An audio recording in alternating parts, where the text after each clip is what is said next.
I'm Dr. Mrinalini Gupta. I'm working as a consultant in Gynae at my own private setup in East Delhi since 5 years.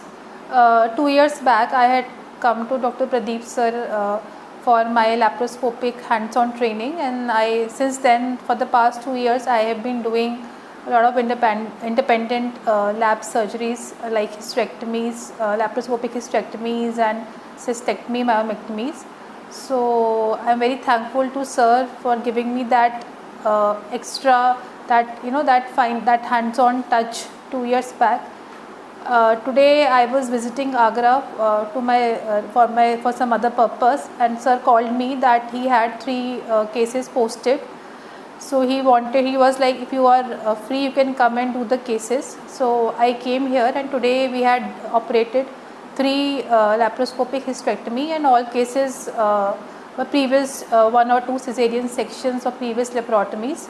So today sir made me do all the 3 cases independently, starting from the trocar insertion to the uterine arteries ligation and bladder dissections, as well as the colpotomy. So I had a very productive day today, and I am going back with a lot of tips and tricks which he told me, especially in cases with previous cesarean. Today's training was absolutely complimentary. So thank you sir, and I hope that from today's learning I will be able to post even more difficult cases in future. Thank you.